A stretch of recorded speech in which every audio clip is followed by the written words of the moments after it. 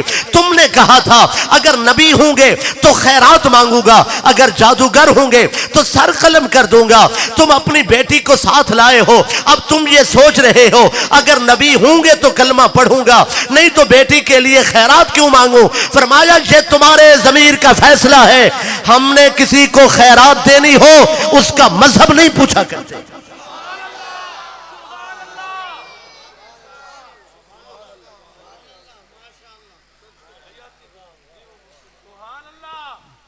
وَهِيَ سَتِيحَةٌ خَلَقَهَا اللَّهُ تَعَالَى بِلَا يَدَيْنٍ وَلَا رِجْلَيْنٍ، جسے اللہ نے بغیر ہاتھ کے اور بغیر پاؤں کے پیدا کیا ہے۔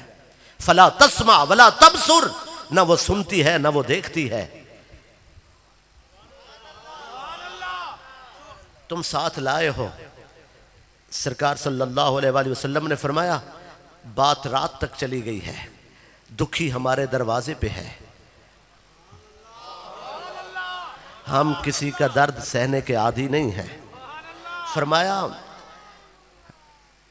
رسول اللہ صلی اللہ علیہ وآلہ وسلم نے فرمایا چاند کی بات تو رات کو ہو جائے گی، لیکن وہ جو بیمار تمہارے ساتھ،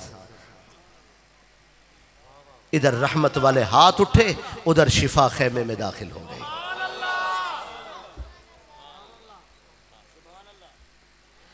شفا خیمے میں داخل ہو گئی۔ حضور صلی اللہ علیہ وآلہ وسلم گھر آئے، تشریف لائے، دو شخص ہیں، دو ہستیاں ہیں، ایک ہستی ہے اور ایک بندہ ٹھیک نہیں ہے۔ دو لوگ ہیں آج مکہ میں جو اپنے کپڑوں میں نہیں سماتے، جوش اور ولولہ اتنا ہے، جذبات ہی جذبات ہے۔ ایک کفر کی طرف سے ہے، اسے ابو جہل کہتے ہیں، بھرے بازار میں کہہ رہا ہے کیسے اتر سکتا ہے چاند، اتر بھی جائے تو کیسے چڑھ سکتا ہے، ٹوٹنے کے بعد کیسے جڑ جائے گا۔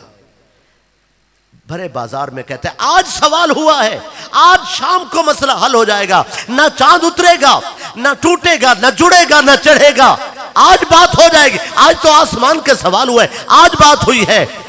اور ایک ہستی تھی مسلمانوں کی طرف سے جو کپڑوں میں نہیں سماتے تھے، اس ہستی کا نام حضرت ابو بکر صدیق ہے، جو بھرے بازار میں اعلان کر رہے تھے سوال چھوٹا ہے، محمد مصطفیٰ کا رتبہ بڑا ہے۔ سنیے حاضرین، میں سرکار کی شریعت کے طالب علم کی حیثیت سے، کملی والے کے نوکر کی حیثیت سے، اولیاء کرام کی بزم میں، اولیاء کرام کی اولاد کی سرپرستی میں اس جگہ پہ پوری ذمہ داری کے ساتھ عرض کر رہا ہوں، لوح دل پہ میرا جملہ لکھ لیجئے۔ اس نے تو چاند اتارنے کی بات کی تھی، اگر وہ سارے آسمان کو اتارنے کی بات کرتا تو اللہ آسمان کے سارے ستارے محمد کی خاطر فرش پہ اتار دیتا صلی اللہ علیہ وآلہ وسلم۔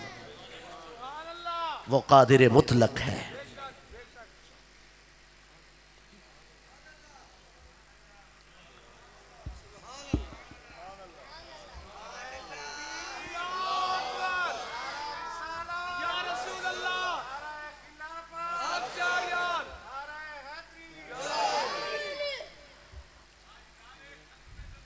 ماشاءاللہ، کیا ہو گیا ہمارے جوانوں کو؟ اگر صحبت میسر نہیں ہے، آپ کیسے ایمان کی حفاظت کر سکتے ہیں؟ بغیر سنگت کے پل صراط سے پار نہیں جا سکتا آدمی۔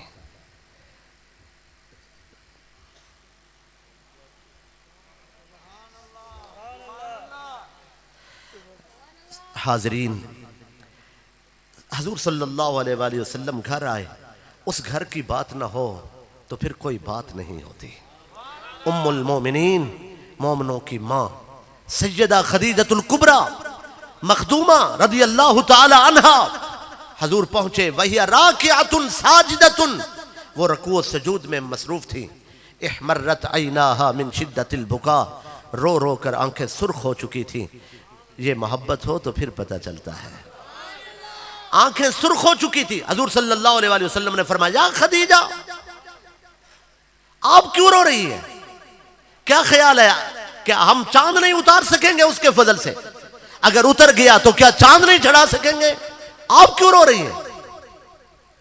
سیدہ خدیجۃ الکبریٰ نے عرض کی، سرکار مجھے یقین ہے آپ جو چاہیں گے آپ کا رب آپ کی دعا کو ضرور قبول فرمائے گا، لیکن میں اس لیے رو رہی ہوں حضور کہ وہ عالم ہے حبیب یمنی، مجھے افسوس ہوا ہے اتنا بڑا عالم ہو کر بھی کہتا ہے چاند توڑ دو اور چاند جوڑ دو۔ اگر 1000 چاند بھی مطلع آسمان پر طلوع ہو جائے، وہ سکھ تو میسر نہیں ہے جو دلکشی آپ کے حسن و جمال میں رکھی ہے۔ آپ کا ہنسی مکھڑا دیکھنے کے بعد چاند کی بات کرنا۔ رات ہو گئی، سرکار صلی اللہ علیہ وآلہ وسلم تشریف لائے۔ اب زیادہ عبارت پڑھنے کی ضرورت نہیں ہے، مسئلہ آپ تک پہنچ چکا ہے۔ شب کا عالم تھا، حضور صلی اللہ علیہ وآلہ وسلم نے دعا فرمائی، جیسے شرط تھی آسمان کے چاند ستارے چھپ گئے، سرکار نے اپنے چہرے پہ نقاب ڈالا، اندھیرا ہو گیا۔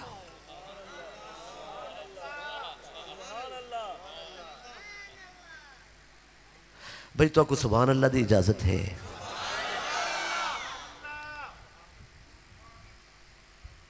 حبیب یمنی نے آواز دی، سرکار مکھڑا بھی دکھائیے، چاند بھی اتاریے۔ اشارہ ہوا آسمان کا چاند جیسے 5ویں کا چاند ہو، فرش زمین پر اتر آیا۔ فرمایا وَاسْتَدِرْ وَاسْتَكْمِلْ، مرحلہ وار مکمل ہو جائیے۔ اگر فرماتے نا وَاسْتَكْمِلْ، وہ 14ویں کا ہو جاتا۔ فرمایا وَاسْتَدِرْ، مرحلہ وار دور مکمل کرتے ہوئے، پہلے 6 کا ہوا۔ یہ 14ویں کا چاند 5ویں کی رات والا کیوں دیکھنا چاہتا تھا؟ اس لیے کہ چاند 2 بار آدھا ہو۔ دیکھ لے لوگ، جب وہ آدھا ہوتا ہے تو یوں ہوتا ہے، جب ٹوٹتا ہے تو یوں ہوتا ہے۔ پھر وہ چاند دوبارہ آیا اور دروازہ حرم پہ چمکا۔ حضور صلی اللہ علیہ وآلہ وسلم نے فرمایا طف اشواطن، طواف کیجئے۔ اس نے طواف کیا، غلام تھا۔ پھر فرمایا اللہ کو سجدہ کیجئے، چاند نے اللہ کو سجدہ کیا۔ پھر فرمایا ہمارے قریب آ جائیے۔ جب قریب آیا تو میں اس سے یہی مسئلہ سمجھا، جسے قریب ہونے کا شوق ہو،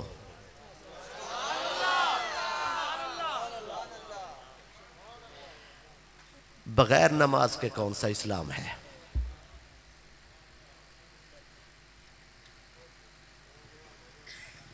وہ کیسی بندگی ہے جس میں نماز نہ ہو؟ آپ بہت اچھے ہیں لیکن بغیر نماز کے ہماری قیمت کوئی نہیں ہے۔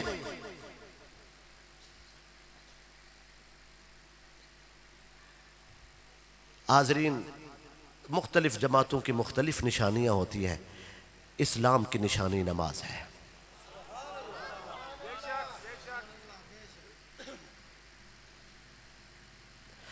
میں سمجھے بیٹھا جرن ڈیرے آؤ تقریری آپ کرو سبحان اللہ یا پاکو اگو تے 5-4 بندے میں نے لے جائے چنال کننا سنجھے آج تا اچھی آنکھو سبحان اللہ۔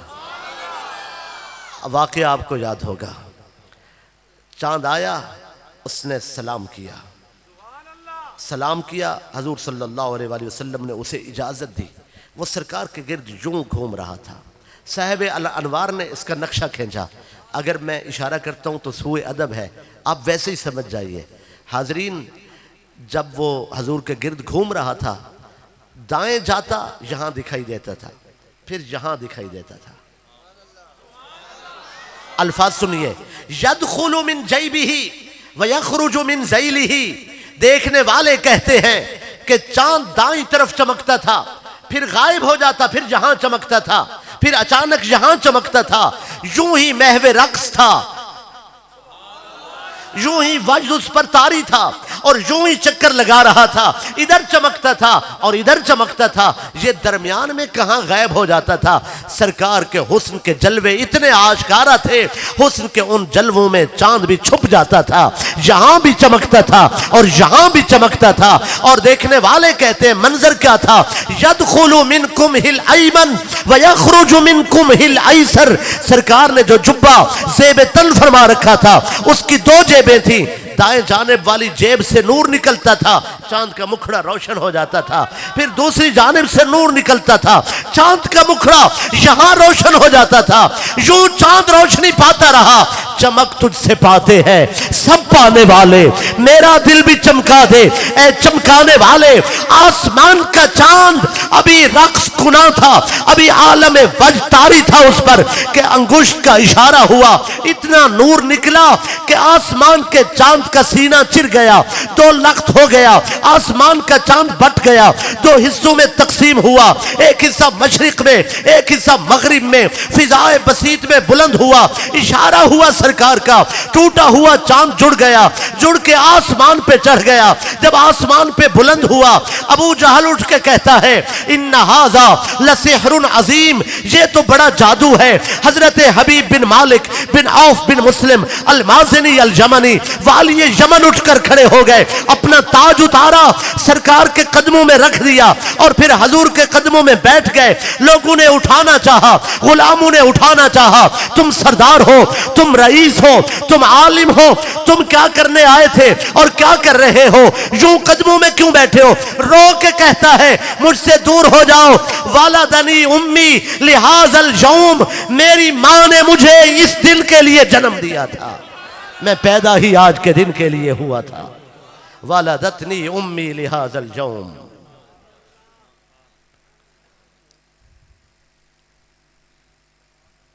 وہ جو روس آئے، عرب آئے تھے، ان میں سے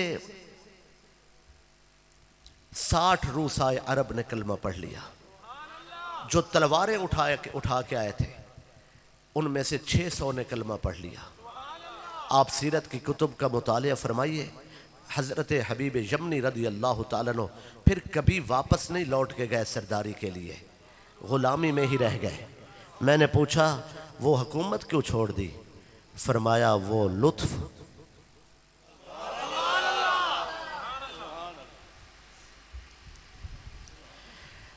قبلہ تشریف فرمایا مجھے طوالت سے گریز کرنا چاہیے تھا، میں نے کافی وقت لیا ہے، تبلیغ کے جملے کے طور پر میں آپ سے عرض کر رہا ہوں۔ ایک روایت ہے، یزید ابن شیبہ صحابی رسول رضی اللہ تعالیٰ عنہ، ابن شیبہ کہتے ہیں کہ میں کسی کام کے لیے مدینہ آیا تھا، کسی کام کے لیے مدینہ منورہ میں پہنچا، اور میں نے، یہ مغرب کا وقت تھا، میں اسلام سے واقف نہیں تھا، مجھے اپنا کام تھا، اور راستے میں میرا کام ہو گیا۔ میں نے مدینے میں راہ چلتی ایک عورت کو دیکھا، اس کی گردن کو پکڑا اور اس کی سونے کی بالی اتار لی۔ راہ زنی ڈاکا، چلتی عورت کی گردن پہ ہاتھ رکھا اور بالی اتاری، پیسے بن گئے، جا کے دوست کے پاس سو گیا۔ صبح ہوئی تو وہ دوست باتیں کرنے لگے کہ یہاں ایک حسین و جمیل آیا ہے، ایک ہستی ہیں جو دلکش و دل آویز ہیں، بہت پیارے ہیں، بہت محبوب ہیں، جو انہیں دیکھ لیتے ہیں انہیں پھر لوگوں کو لوٹنے کا خیال نہیں رہتا، وہ تو لوگوں کے دل لوٹ لیتے ہیں۔ آپ فرماتے ہیں میرے دل میں خیال ہوا کب تک چوریاں کروں گا، کب تک لوگوں کی بالیاں اتاروں گا، کب تک ڈاکے ماروں گا۔ کہتے میرے دل میں خیال آیا چوروں کے بھی دل ہوتے ہیں، مجرموں کے بھی دل ہوتے ہیں، ڈاکہ زنی کرنے والوں کے بھی دل ہوتے ہیں، لوگوں گناہگاروں کے بھی دل ہوتے ہیں، دل نہیں توڑے جاتے۔ پتہ نہیں ہمیں کیا ہو گیا ہے۔ فرماتے میرے دل میں خیال پیدا ہوا کہ چلو دیکھ تو لے، جائیں جا کر زیارت کرتے، دیکھ لیتے وہ کیسے ہیں۔ ابن شیبہ رضی اللہ عنہ کہتے ہیں میں جب آیا تو میرے دل نے گواہی دی کسی ماں نے ایسا حسین جنا ہی نہیں ہے۔ فرماتے ہیں میں سرکار صلی اللہ علیہ وآلہ وسلم کے قریب جا کر بیٹھ گیا، بیٹھا ان کی پیاری باتیں سنی، آنکھوں سے آنسو جاری ہو گئے، اور میرے دل میں آج موقع ہے، مرنا تو ہے کہیں مر نہ جائیں، انتظار مزید اچھی نہیں ہے۔ کہتے میں نے ہاتھ آگے بڑھایا اور میں نے کہا سرکار ہمیں کلمہ پڑھا دیجئے، اپنے غلاموں میں رکھ لیجئے، سرکار اپنی غلامی میں قبول فرمائے۔ کہتے میں نے یوں ہاتھ آگے کیا اور میری طرف نظر بھر کر رسول اللہ صلی اللہ علیہ وآلہ وسلم نے دیکھا، اور دیکھ کر فرمایا جو رات کو راہ چلتی عورت کی بالیاں اتارے میں محمد اسے اپنا غلام نہیں بناتا۔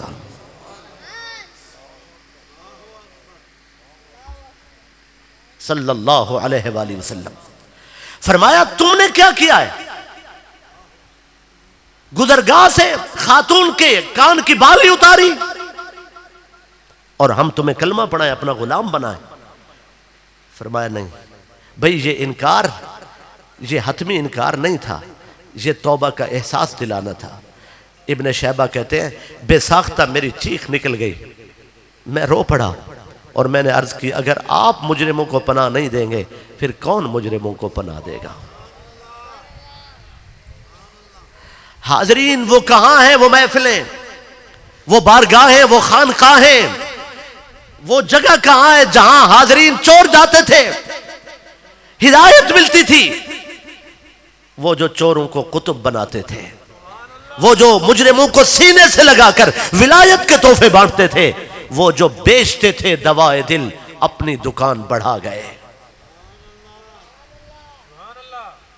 حضور صلی اللہ علیہ وآلہ وسلم نے سرکار نے فرمایا آپ کو غلام بناؤں اور آپ؟ کہتے میں نے کہا واللہ لا اعود ابدا، غلام بنا لیں پھر کبھی چوری نہیں کروں گا، میں پھر کسی پر ظلم نہیں کروں گا۔ کہتے میں نے جب اللہ کی قسم اٹھا کر وعدہ کیا، رسول اللہ نے یوں میرے ہاتھ پہ ہاتھ رکھا اور مجھے فرمایا توبہ پہ آپ قائم رہنا، جنت کی ضمانت میں دوں گا۔ میرے عزیز، میرے برادران عزیز، میرے چھوٹے بھائی، نوجوان، میں آپ سے عرض گزار ہوں موبائل سے نکلیے، اس سکرین سے، یہ آپ کو پریشان کر رہی ہے،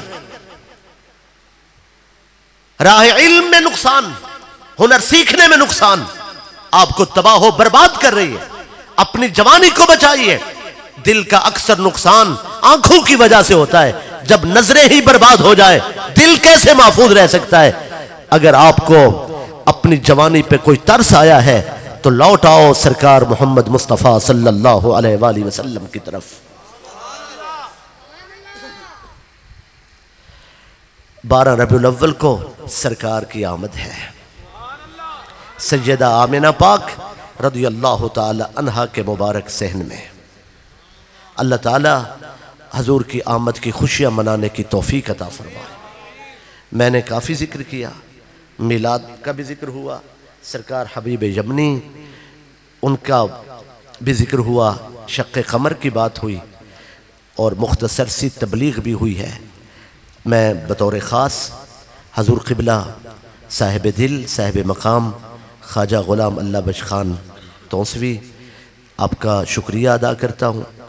آپ نے میرے جیسے طالب علم سے رسول اللہ صلی اللہ علیہ وآلہ وسلم کا ذکر سننا یہ آپ کی بڑی بات ہے۔